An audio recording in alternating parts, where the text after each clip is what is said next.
Welcome, everybody. My name is John Much. I'm the chair of the Canadian Society for Professionals in Disability Management, and welcome to today's webinar. We have a very exciting webinar. We have two guest speakers. One is Dr. Peter Smith. He's going to provide a highlight of research by the Institute of Work and Health. Dr. Smith will provide an overview of research conducted by the IWH that has focused on disability management and the return to work process. He will discuss differences between the return to work process for work-related conditions that are physical compared to those which are mental, as well as work describing unique aspects of disability management and accommodation for non-work-related conditions that are invisible and episodic. There will be time for questions at the end of Dr. Smith's presentation.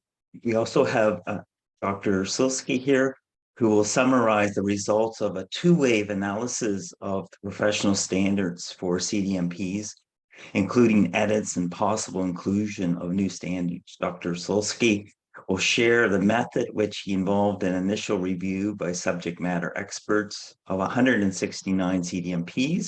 Some of you are probably on this session today, who rated the relevance of each of the professional standard items for practicing CDMPs. In addition to summarizing the various analyses, Dr. Sulsky will briefly discuss implications emanating from the research findings, and there will be an opportunity for members to offer comments or to ask Dr. Sulsky questions arising from the presentation. So we're just asking that the questions be put in the Q&A section. We have Lanny here, who it will be helping monitoring those questions. So if you have questions for Dr. Smith after his presentation, there'll be 5 or 10 minutes for questions. So let me start by introducing Dr. Peter Smith. He's going to be our first presenter, and he is the president and senior scientist at the Institute for Work and Health in Toronto. And I have had a privilege of working with Dr. Smith, and he's a professor in the Dalai Lama School of Public Health at the University of Toronto. He has extensive experience conducting research related to work injury and its consequences using large population-based surveys, administrative workers' compensation data. His key research's interests include gender and sex differences and relationships between work and health, the measurement of work exposures, in particular the psychosocial work environment, and how labor market exposures contribute to health inequalities at the population level.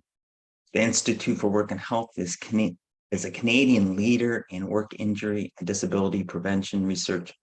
As an independent, not-for-profit organization, the IWH conducts and shares actionable research to promote, protect, improve the healthy and safety of the working people. So over to Dr. Smith. Thank you. Thanks very much, John. I'm just going to share my screen. I'll pull up my presentation. So it's a pleasure to be here today, and thanks so many of you for turning up to listen to the talk. I'm going to give you an overview of some of the work which we're conducting at the Institute for Work and Health. John's already mentioned some of the work that we do, and I'm going to give you 2 specific examples that I think they're certainly priority areas for the Institute, and I think they're increasingly relevant in the world of disability management.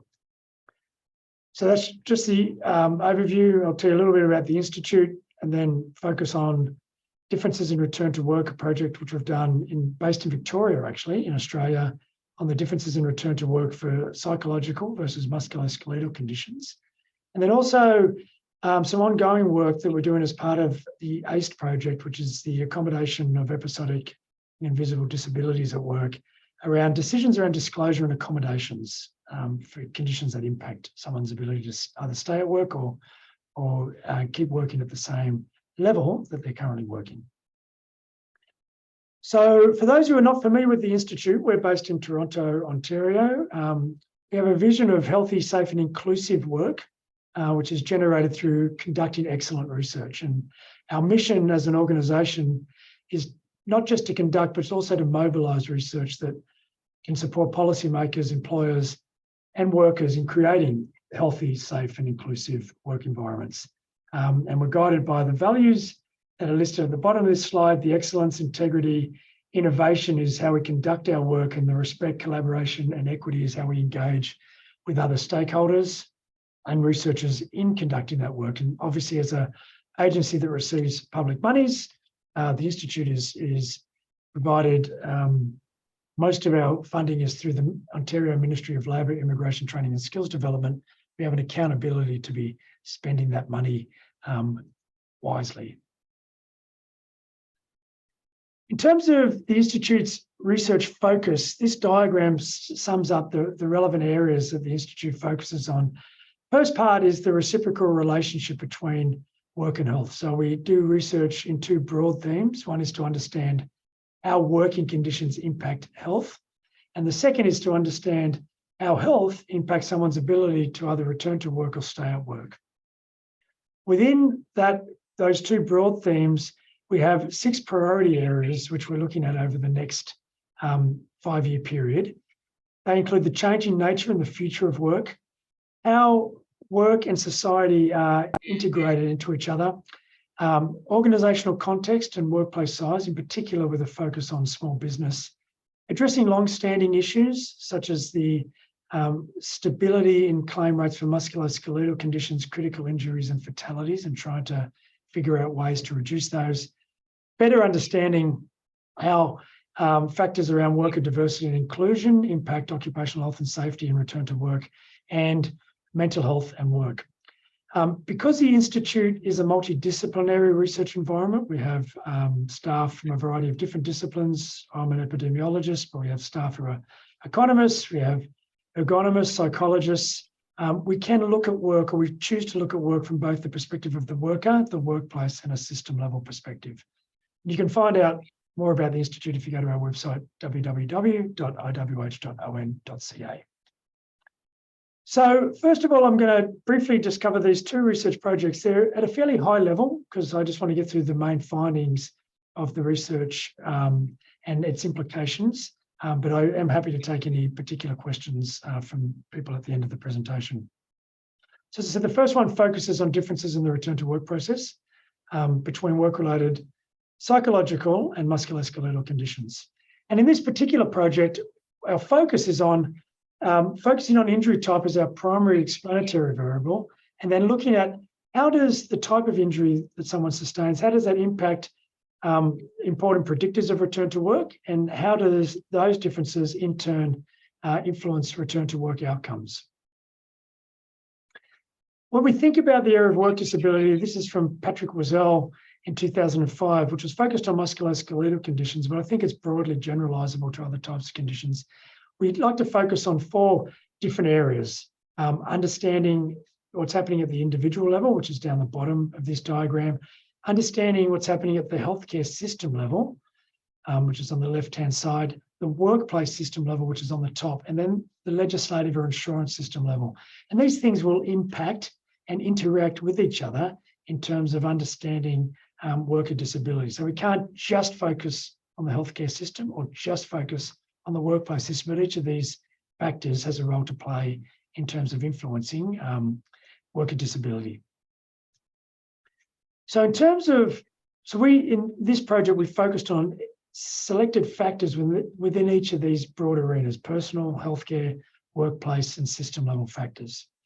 In focusing on the personal factors, there was 2 things that we focused on. One was self-reported mental health systems, and the second was having a positive recovery expectation. And we found here, so in all the graphs I'll be presenting this forward, these are just usually either frequency or percentage counts. The blue bars indicate what was the level among those with psychological conditions. The sort of goldish orangey bars represent the musculoskeletal conditions. So at the personal level, we can see that in terms of mental health systems, here higher scores are less symptoms. So people with psychological conditions, as you would expect, had higher levels of mental health systems. They're also less likely to have positive recovery expectations. In terms of workplace factors, we found that this is looking at what happened to people after their injury occurred. We found that people with psychological conditions were much less likely to have a positive supervisor response. So that's a response of caring, concern, wanting them to try and get supports, thinking that they should submit a workers' compensation claim, less likely to have positive co-workers responses to their injury, less likely to have good interactions with their return to work coordinator, less likely to have a consultative return to work plan. So that's where they've been offered a plan and actually had input into the types of duties that they could perform, and were much more likely to actually either have no plan or not to have modified duties at all. So almost half of the people in this sample with psychological conditions were without a return to work plan or offer of modified duties. At the healthcare provider level, people with psychological injuries were less likely to be given a return to work date by the healthcare provider, although we didn't notice any differences in terms of whether the healthcare provider had contact with the workplace. At a system level, we asked about the tasks. So this is the workers' compensation system. So we asked tasks that the claim agent in Victoria did. Were they treated with respect? Was the person polite? Did they provide information at the necessary times? We found that in this system, a bit less than half of all people said that the claims agent did all the required tasks that they needed in terms of returning to work. But we did find that people with psychological conditions were much less likely to report that they had positive claim agent interactions. We looked at this a little bit more in terms of the open text responses to our survey. One of the key differences, I think, when people have mental health conditions, in particular when they're work-related, but I think it would generalise to other non-work-related health conditions, is that the workers' compensation process requires a lot of explaining how the injury occurred, what led to the injury, what was the result of the injury. And psychologically, this can be triggering.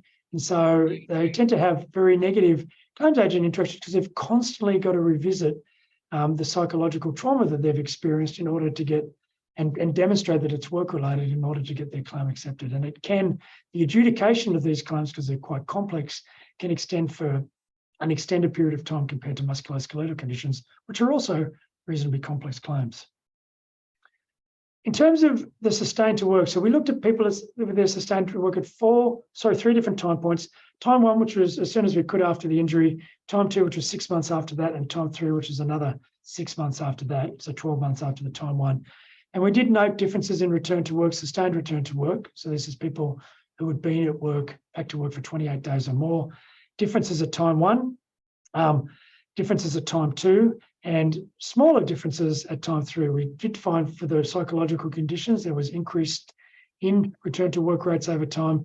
With the musculoskeletal, you can see sort of a plateauing there between time two and time three, which is about 8 months after the injury to about 14 months after the injury. And so what we did is we did a variety of different analyses. We did a path model where we looked at the various contributions of different types of injuries. And we found that in terms of the personal, workplace, claim level and workplace level factors, we could explain about 2/3 of the difference in return to work rates between psychological and musculoskeletal conditions. In terms of some of the modifiable factors, we looked at positive supervisor response and having a consultative return to work plan. This graph here it provides the 25th percentile, which is the bottom of the grey lines here, the 50th percentile, which is the median. If you remember your statistics for when you're at high school or in university, the median is the central point of the distribution. And then the bottom of the top of the coloured boxes is the 75th percentile. When we look at wage replacement, so this is weeks of wage replacement over the 2-year period, you tend to find that the coloured boxes are bigger than the grey boxes because we always have a skew to our distribution. But I think the important thing to note from this particular graph is that when people with psychological conditions have both a positive supervisor response and a consultative return to work plan, their median duration of wage replacement, which is where the lines meet, is actually pretty similar to musculoskeletal conditions. It's about 9 weeks at the median. It's more when that doesn't happen that the claims tend to have much longer durations of wage replacement. And one of the challenges for the workers' compensation system in Victoria is that it happens far less frequently, the psychological claims, only 12% of those claims had a positive supervisor response and a consultative plan compared to 18% of musculoskeletal claims, which is still relatively low for 2 modifiable factors. So the key messages from this first part of the presentation is that inequalities in terms of the return to work process exist across every dimension when it comes to thinking about psychological injuries compared to MSK conditions. Supervisor response, consultative plans and mental health systems explain 2/3 of the differences in return to work. I haven't presented those particular results today, but they're in the paper, which I'll give you a reference to in just a second. And based on the results of this cohort, while treating symptoms obviously remains a priority, and there's certainly a pivotal role for healthcare providers to play, there is a workplace context, in particular around positive supervisor responses and modifiable duties, that are as important in terms of improving return to work outcomes. There are more information. I forgot to reply to you, Lani, but certainly my presentation can be shared and will be shared after the talk today. And so you'll be able to pick up these links in terms of the presentation, which you'll get a copy of. The second factor I'd like to talk about is now moving away from the workers' compensation system into broader understanding about disclosure and accommodation decisions among people with non-work related health conditions. In terms of some of the background to this particular area, so we know that many people with long-term health conditions don't want to disclose this personal information at the workplace if they don't have to. And a lot of this is around uncertainty. So they're uncertain what supports might be available to them or how to discuss their needs or what the consequences might be of discussing particular challenges they might be having due to a health condition in their workplace. So much of this work today comes from the ACE project at the Institute for Work and Health. This is a project titled Accommodating and Communicating about Episodic Disabilities. It's led by a colleague of mine, Monique Gignac. It's a partnership to support the sustained employment of people with either intermittent, chronic, or otherwise invisible health conditions, focusing on the fact that these sometimes the changing and unpredictable and invisible nature of these conditions does create challenges around the need for ongoing communication, disclosure, protections of privacy, and accommodation supports. And the goal of this project is to improve this process through tools that can help people who are navigating the employment system and living with an episodic condition so that they can gain and sustain their employment. So I'm going to focus on 2 areas that ACE is working on at the moment. One is around disclosure decisions. And this is based on 5 different surveys totaling just over 3,000 respondents, where we found that somewhere between 1/4 and 1/2 of participants with a physical or mental condition had not shared this information about limitations, even though they had them with their supervisor at work. And we dug into this a little bit more in terms of this project. And this decision to disclose or not disclose, there wasn't a correct decision. And so I think it's really important in terms of the ACE tools or the tools coming out of the ACE project. They're more around providing information or a tool to help people with their decision-making, not about saying, yeah, you should definitely disclose, or no, in this case, do not disclose. It's about working through what are the relevant factors in coming up with a disclosure decision. And so for those who did disclose, some of the positive outcomes included that they felt they got greater support or greater understanding of their condition, that work was modified or the workplace somehow accommodated it in particular ways because of knowing a little bit more. But negative outcomes also included demonstrating that they need to prove themselves, prove that they could still do the work despite having disclosed this condition. And also things around stigma, gossip, and in some cases, loss of a reputation of being a good worker because they now were a worker with a health condition. For those who did not disclose, they also had positive outcomes. And some of those included that they had less stress. They didn't have to worry about the negative outcomes of disclosing. And they had less concern about things around the stigma. So in a way, the positive outcomes of not disclosing are avoiding what they perceive to be the negative outcomes of disclosing. But some of the negative outcomes do include the absence of support and misperceptions about reasons for job difficulties. So sometimes people with episodic conditions would say that, if their health condition might impact their ability to perform their work, they might be perceived as slacking off or not really being committed to the company, where in these cases, it was actually the fact that they were dealing with an episodic condition. So here's an example of one of the tools that has been developed out of the ACE project. And so what we had found in terms of this project is that workers wanted guidance on whether to communicate, how to get support, but didn't want to necessarily share information about they've got a particular condition. They more wanted to focus on, well, what were the tasks of their work and how are they impacting their ability to stay at work. Workplaces want some type of transparent, consistent and comprehensive approach to being able to assess an individual worker's needs. And both workers and workplaces want a tool that will help them go through support and accommodation ideas. And so from this was the Job Demands and Accommodation Planning tool, which is being called the JDAPT. And this tool is as an objective of enhancing work sustainability for people with episodic conditions. The features of the JDAPT is that it's easily accessible, it's personalised, it's interactive, in that you put in a condition or a factor that you're struggling with, and that it will provide you with an evidence-based accommodation that might work in your particular case. The goals are to sort of adopt a more disability prevention framework. So stop focusing on a particular condition, but focus on what are the symptoms of that condition and how do they impact and interact with work conditions. To promote discussion and barriers, to emphasise skills and abilities, and to improve a process outcome while protecting user privacy.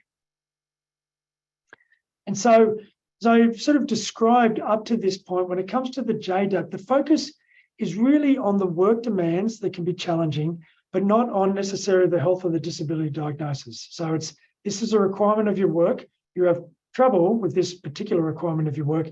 Here are maybe some accommodations that you could think about to better deal with the physical demands of your work, or the cognitive demands of your work, or the interactive demands of your work.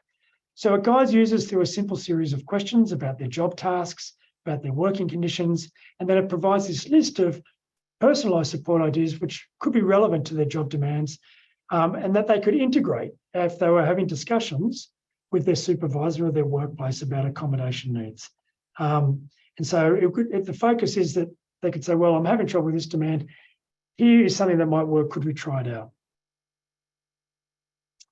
So at the moment, the JDAP is available in English and French. It's available on the ACE website, which is just here, ace.iwh.on.ca /JDAPT. None of the data, so if you go through the tool, there's no data which is saved to protect the privacy of the individual. You don't collect any of that data to use. It's just more around working it through. There is coming very soon, hopefully over the summer, a JDAP which is focused on the organisational representative. So if from an organisational perspective, you could do something similar, working it through as in, I've got someone in this job, here are what I think are the demands of the jobs, here's how maybe I might be able to offer accommodations. We have all the tools that the Institute posts on its website are evidence-based, and the JDAP is no exception. There's an article on the JDAP, and there's a link to it here, which is a sensibility assessment of the tool. And again, when you get a copy of my slides, you can click on the link and go forward and read the article in more detail if you wish. So just to conclude, in terms of some concluding comments, so two important areas that I believe where effective disability management can really contribute to better labour market outcomes are understanding these differences in terms of mental health conditions and how sometimes our systems, including the workers' compensation system, is not set up to deal with some of the nuances between those conditions, given that the majority of workers' compensation processes are dealt with physical conditions where you're sort of going through how things happen, what was the situation, could we demonstrate that it's work-related. With mental health conditions, I think there are differences at play. Even around simple things around workplace reaching out, having your supervisor reach out to you to discuss return to work if the supervisor is the cause of your work-related condition is not a good idea. And so in particular, decisions around it, how the process works and how it can be modified for people with psychological conditions, I think is an ongoing need for workers' compensation systems. And then just thinking about general disability management as it comes to health conditions at work, these better understanding decisions around disclosure and accommodations and how these can be facilitated. I think in a lot of cases, and this is also the case for mental health conditions, but other conditions, the workplace has the best interests of the worker at heart, but it just doesn't know what are the available accommodations that they might be able to work through or where they might be able to find that type of information. And one of the things where information goes through, we're hoping to fill with the JDAP is that around, here's a way you can work through what are the demands and what are maybe the things you could put in place to help workers with those demands. So both these areas are priority areas for the Institute, where we're seeking to contribute to research, to knowledge, to appropriate tools for workplaces and to policymakers. And for those who want to engage with us, you can certainly reach out to me. My email address is just here, or if you want more information about the Institute, you can go to our website, iwh.on.ca/subscribe. Thanks very much. I'm happy to take any questions. I'll stop sharing. Actually, I'll leave the screen up just for a second in case people want to. I'm happy to take questions. Thanks, John. Sure. Any questions? You can put them in the Q&A and Lanny will get them. Very interesting presentation, Dr. Smith, especially the JDAP tool. Lanny has indicated in the chat that we are going to have a session in mid-September with the CSPDM on the worker employer JDAP tool. I think Monique Janak is going to do a presentation, so that will be wonderful. Further information on that. So fantastic. Any questions or comments from the members on Dr. Smith's presentation?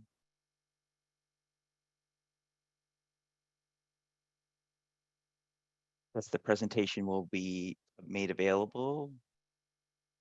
Yes, as soon as I stop sharing, I'll fire it off to Lani and Olivia, and so it can be shared with everyone else.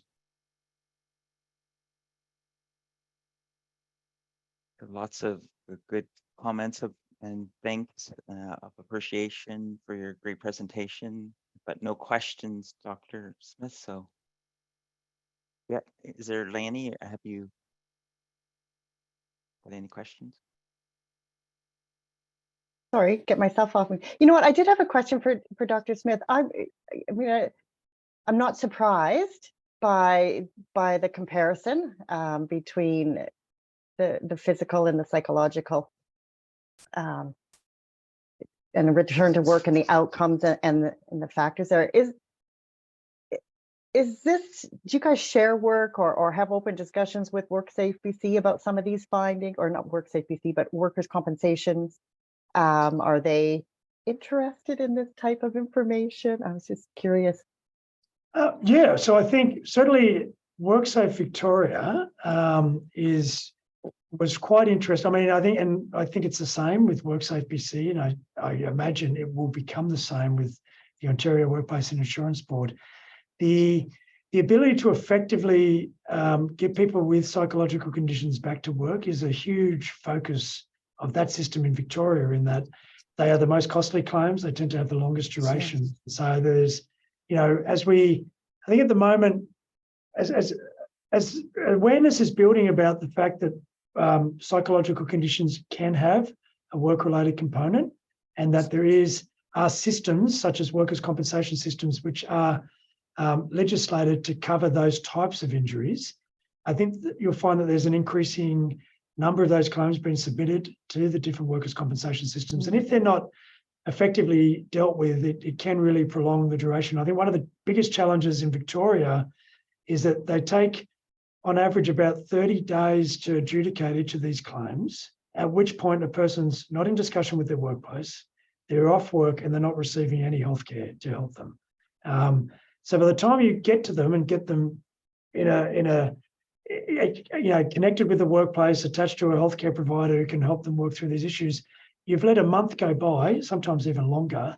There's breaches of trust there. There's people, feeling even more anxious and nervous. And so it's a real, trying to get effective treatment as soon as possible to people with mental health conditions, as you would with any other condition, I think has to be a real priority. I think the challenge has always been around the adjudication. And I'd love to see a workers' compensation agency toy with an intervention of just getting healthcare to these people straight away while the adjudication process is ongoing. Because I imagine it would probably pay benefits, it would probably pay for itself over time. Thank you. There's 3 questions in the Q&A. Well, I should comments. I'll just lump them together.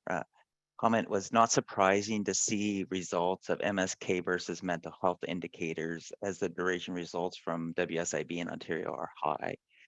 And the other part is not sure about duration metrics results in other jurisdictions. If you just want to comment on that, Dr. Smith. Yeah, so I mean, a lot of different jurisdictions have, I guess, different measures that they might use for duration. We used in this particular study, sustained return to work. So if someone was back during the survey for at least 28 days, we also looked at, as I presented, sort of duration of wage replacement.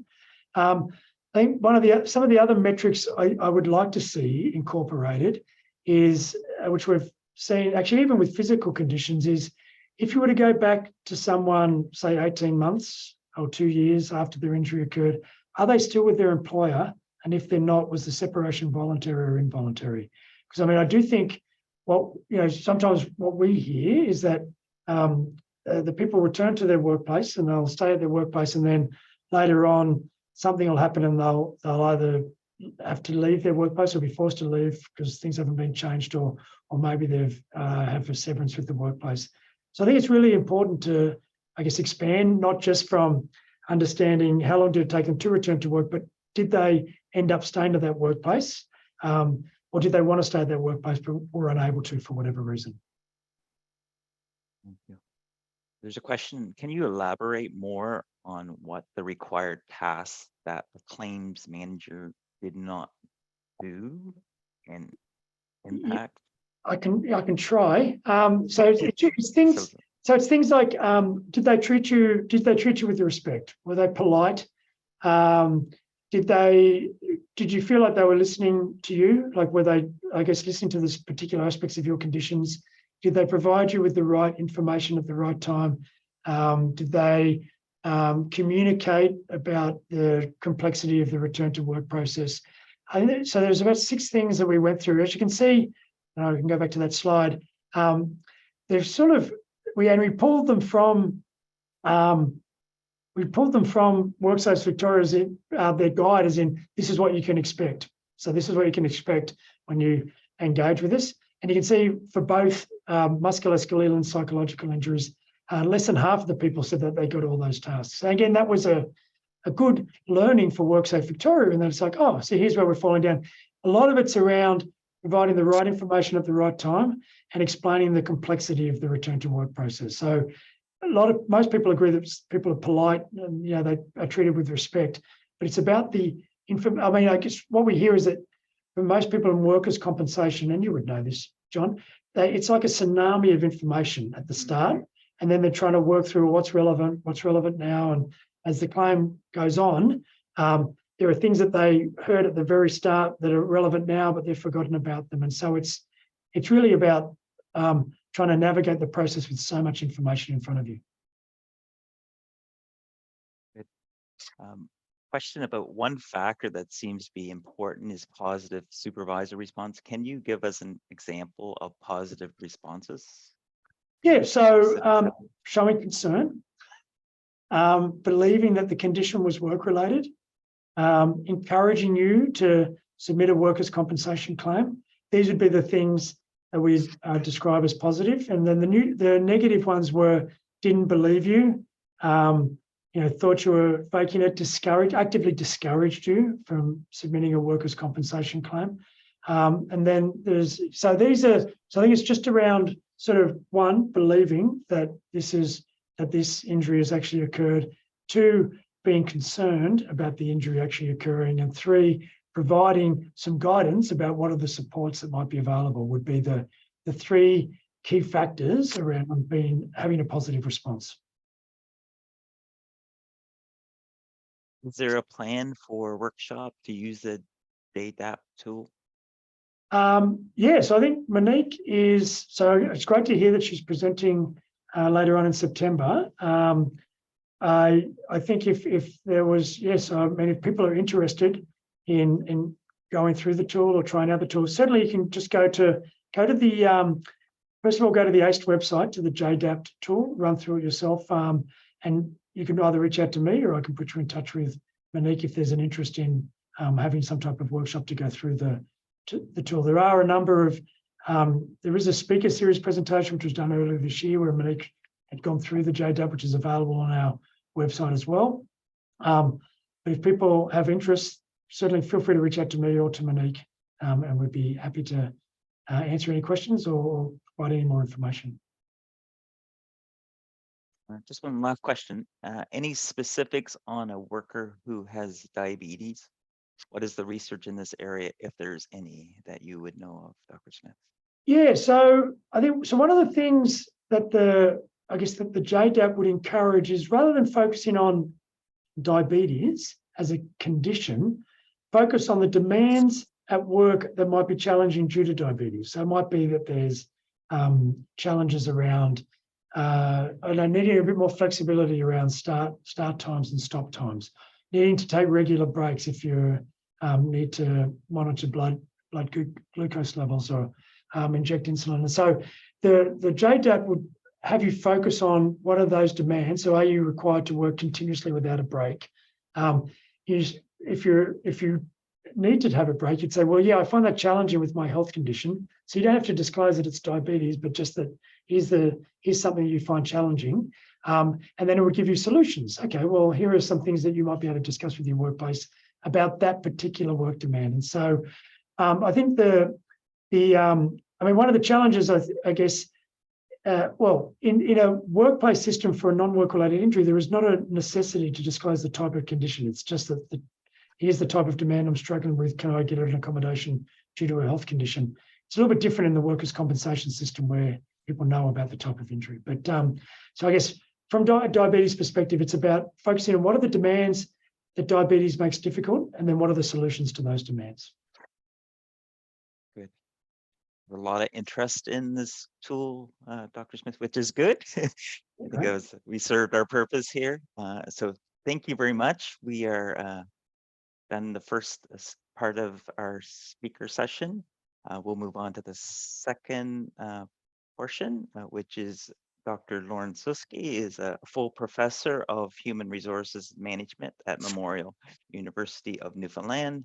He is a fellow of the Canadian Psychological Association and past president of the Canadian Society for Industrial and Organizational Psychology. Dr. Sulsky has consulted widely with international organizations in broad area of HRM. He previously served as the director of HRM for a nonprofit agency and worked as a statistical analyst for Frito-Lay Inc.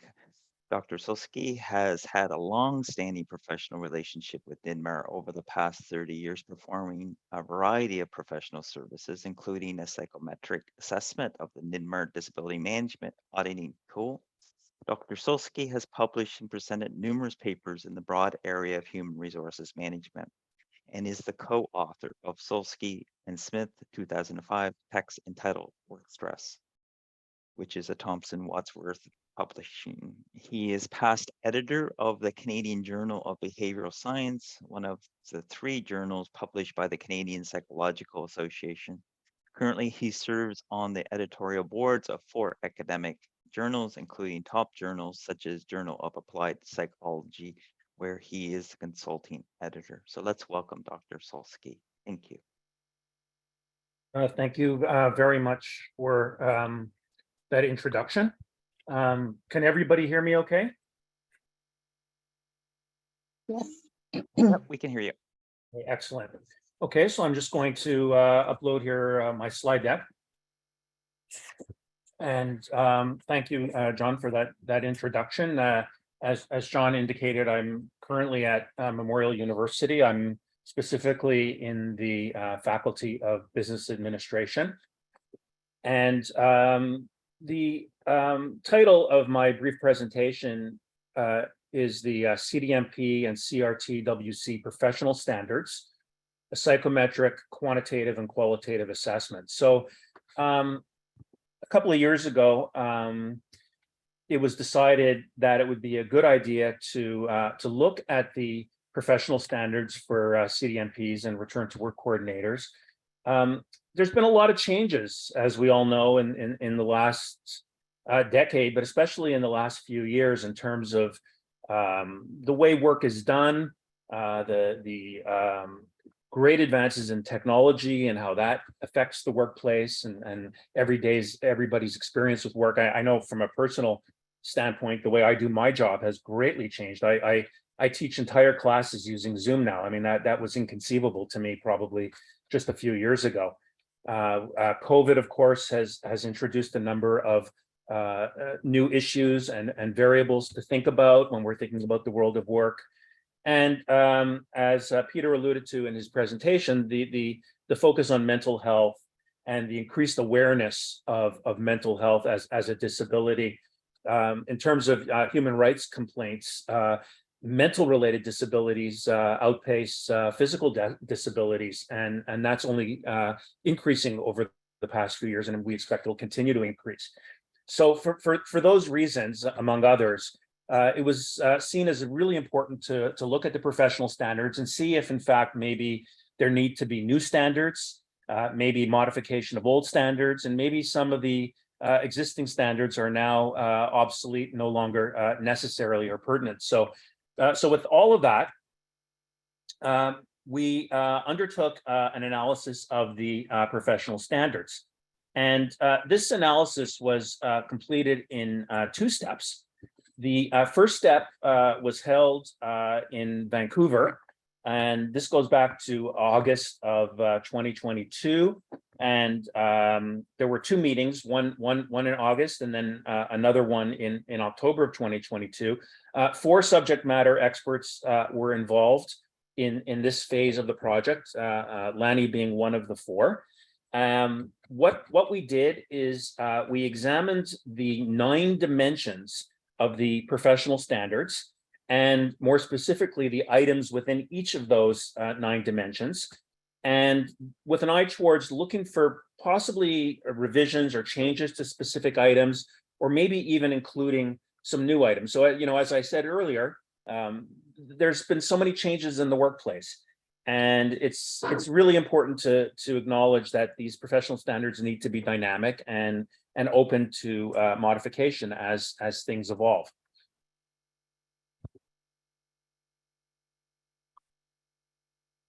Here are some examples of items that were recommended for potential revision.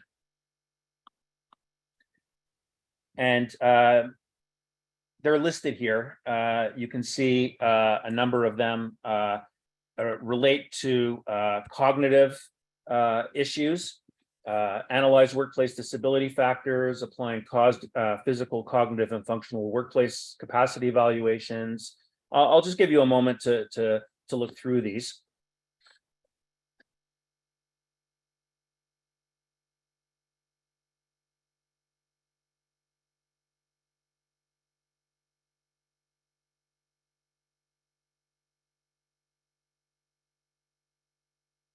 So one of the terms that does appear here repeatedly is cognitive. So in the original version of these items, cognitive was not included. So that was the nature of the revision for those specific items.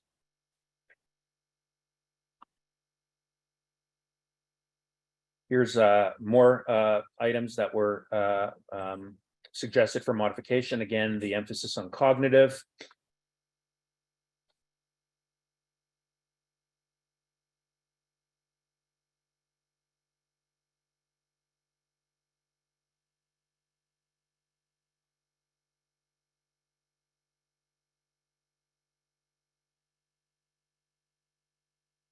I will make my slide deck available to Lanny and John after the presentation. These can be shared, obviously, with all of you. Two items were actually recommended for removal: conducting qualitative evaluations and conducting quantitative evaluations. And a brand new item was suggested for inclusion, demonstrating the awareness of indirect costs of disability management programs. So what the four subject matter experts did, and this includes both the revised items and the new items, is they confirmed that all of the items were considered important for a practicing CDMP. I should mention at this juncture that the focus of this research was on the CDMPs specifically. There has been some discussion about re-examining all of this in the context of certified return to work coordinators, but for the purposes of this presentation and this research, our focus was on the CDMPs. So all four subject matter experts felt that the items, including the revised and the new ones, were considered important.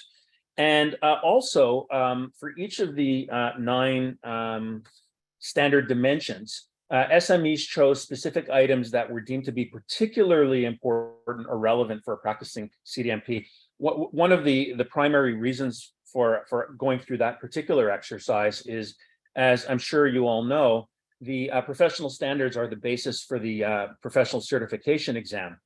And so if we can identify specific items within particular dimensions that are deemed to be particularly important for a practicing CDMP, those items could be emphasized at the point of developing exam questions for future versions of the certification exam. The item pool is always being updated, and new exam forms are always being created. So in that spirit, it's a good idea to know which of the specific items are deemed to be particularly important for a practicing CDMP. So having gone through the 2 focus group meetings in August and October of 2022, the second step was to administer an anonymous confidential survey, and it was administered online to 169 CDMPs within Canada and internationally. The vast majority of the sample emanated from Canada, 94%. The incentive for participating in the survey was professional education credits provided by NIDMAR. And for the survey, we used the new item set that was developed by the subject matter expert. So that means the revised items, the new item, and the deleted items were obviously not included. For each of the items, the survey asked respondents to rate the relevance of each of the professional standard items on a simple 3-point scale, from this is not relevant to this is relevant to this is highly relevant. And much like what we did with the subject matter experts in the first stage phase of this project, for each of the 9 domain areas, for each of the dimensions of the professional standards, respondents were asked to choose 3 items to perceive to be especially important or relevant for CDMPs. So in a sense, this second phase provided an opportunity to, in a sense, cross-validate what we had learned in phase 1 with the subject matter experts. Here are some items that were actually rated less than 2 on average.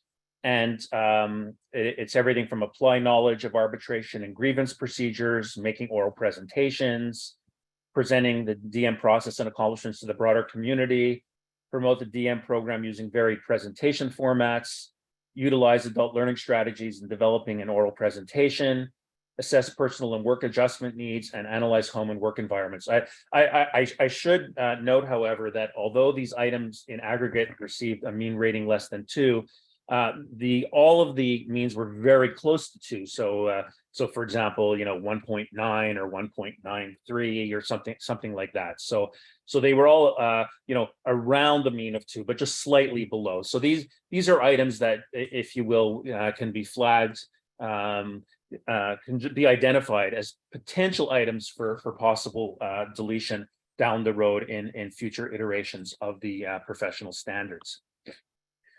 Another thing that was central to this phase 2 part of the project was to look at the reliability of the professional standard items. And there are a number of ways of examining reliability. When we talk about reliability, what we're really talking about is item consistency. And one of the ways that one can look at item consistency is through the computation of something called coefficient alpha. And one way I can explain coefficient alpha is, say you have a test of arithmetic that you're going to give to grade 4 students. And let's assume the test is all addition items. So the students are being asked to add things together. That test will have a higher coefficient alpha than, say, a similar test that has addition, multiplication, subtraction, and division items. Now, why is that? Because in the first case, with all of the addition items, the items all hang together. They're all getting at the same basic skill or the same basic competency, and that is the ability to add. The more heterogeneous test, the one that includes the 4 types of arithmetic operations, that those items don't hang together as well. I mean, you can be very good at adding, but maybe not so good at multiplying or dividing, for example. So in the same way, we want to know if the items within each of the 9 dimensions of the professional standards, do those items hang together? Are they all getting at the same sort of thing? Are they all like addition items? Are they all like subtraction items? And as part of the investigation of inter-item consistency, we also look at what are called item total correlations and what happens to coefficient alpha if specific items are deleted. So for example, if we take the first domain, and I'll share with you now what that is, demonstrate knowledge of disability management theory and practice, we have a number of items that purport to belong to that particular dimension. Well, you know, how does each item correlate or relate to all the other items on that scale? Is it highly correlated? Is it not highly correlated? And what happens to coefficient alpha if we delete that item? So what we found is an overall coefficient alpha for that particular dimension of the standards as 0.71. 0.7 is widely considered to be a benchmark. So we're looking for coefficient alphas of 0.7 or higher. And so as you quickly glean through this table where all 9 of the professional standard dimensions are included, you'll notice that all of the 9 dimensions meet the level required of 0.7. And none of the items comprising each of the dimensions had an unduly low correlation with all of the other items. We're generally looking for correlations of at least 0.3, where the correlation would range from 0 to 1. So if we notice that one item correlates close to 0 with all the other items, generally speaking, we'll also notice that if you delete that item, the coefficient alpha will increase. And so, for example, you can see the coefficient alpha for the first dimension or first domain is 0.71. In no case was deleting an item leading to an increase in that coefficient alpha. All of the items correlated highly enough with the other items. And in fact, if you delete any one item, coefficient alpha goes down. So in all cases, across all 9 domains dimensions, all of the items were important for maximizing the ultimate value of coefficient alpha. So from a reliability perspective, sort of the takeaway message from this particular slide is that we have a reliable set of professional standards. We can always strive to improve reliability as we go forward, and that's always a goal. But this is good news. And to my knowledge, at least, this has not been examined previously. So, you know, maybe it was believed that there was reliability, but there's one thing to believe it, and there's another thing to demonstrate it empirically, scientifically. So here we have at least some psychometric evidence speaking to the reliability of the professional standards. The most important items that the 169 CDMPs identified were cross-validated with the ones identified by the subject matter experts. And there was a high degree of reliability, meaning simply stated that the subject matter experts and the CDMPs in the sample in phase 2 all seemed to agree on what were the most important items for a practicing CDMP in terms of the professional standards. So I'll stop there, and I'll be happy to answer any questions that anybody might have arising from what I've presented. Thank you, Dr. Sulsky. Very good. So we'll try with the Q&A again to see if what questions come forward for you. Reactions.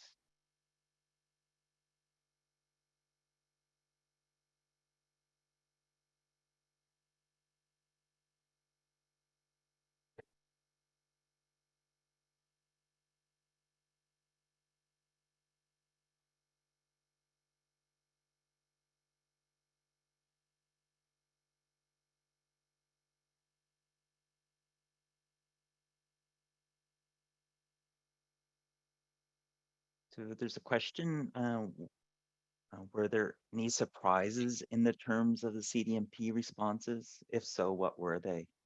I don't think so. I think the fact that the standards were largely seen as important or very important for practicing CDMP was encouraging.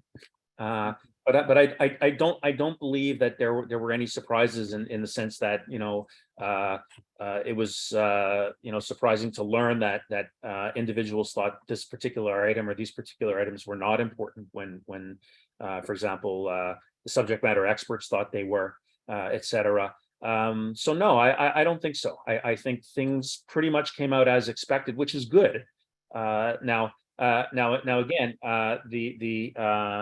the fact that the newly revised items were all seen as important is encouraging.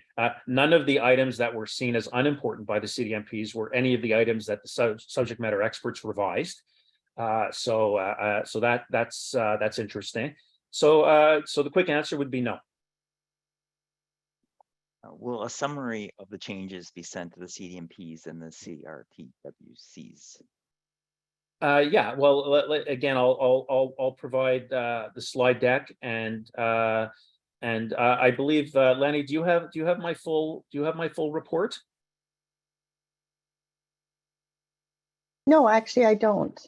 Okay, I mean, I can certainly send that to Lanny as well. That has more detail in case anybody is interested, for sure. Thank you. Some thank yous for your research. And there's a question: has there been any discussion for those with a CRTWC designation who want to transition to a CDMP designation? Yeah, I'm sorry, John. Can you ask that again, please? Yes. Has there been any discussion for those with a CRTWC designation who want to transition to a CDMP designation? Yeah, not that I'm aware of. I should add that's really outside my purview. So, I was brought on specifically to evaluate the professional standards from a CDMP perspective.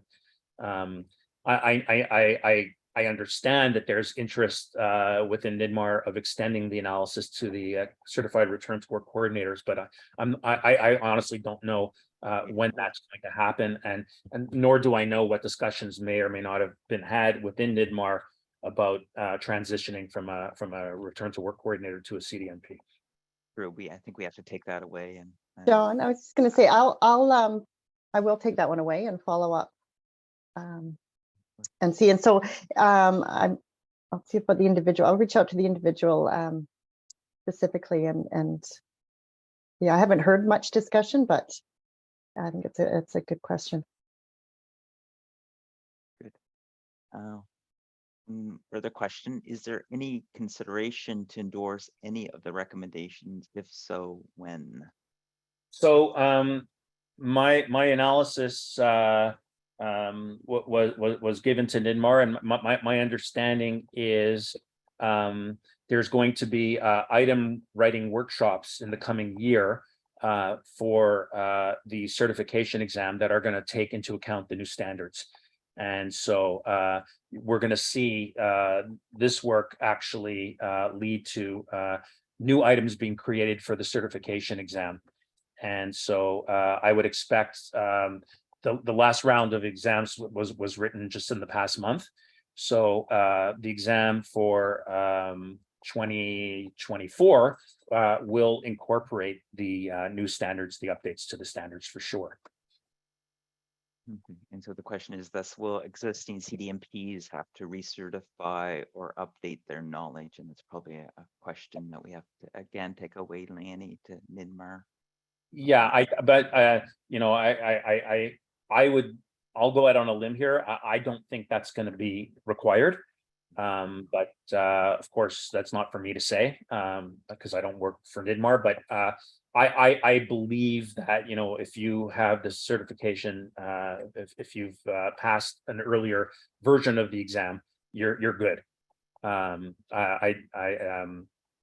Yeah, I mean, the exam's always changing. I mean, so this is mind you, a relatively major change, or will be a rather major change. But that said, it won't affect anybody who already has the certification. Good, thank you. So that's the end of the questions. So thank you, Dr. Sulsky, for your informative presentation. Again, thank you, Dr. Smith, for taking the time today to present to us. And that is the end of our session. I just have a couple points before we do close. One is around the research. So our board of directors continues to build relationships with other agencies to expand opportunities for research and knowledge sharing. So please reach out to the board if there's research you think others would be interested in hearing about, or areas of research you think you could be explored. A point about certification renewal: you'll receive 1.25 continuing education credits for attending today's webinar. As NIDMAR transitions the line to renew your CDMP or CRTWC to September 30th, please note you may submit early if you have the required CECs and completed the renewal forms. If you have any questions related to your renewal, please check the CSPDM website. So have a great summer. We have a next session is in September, and thank everybody today for joining this very informative webinar. Take care. Bye.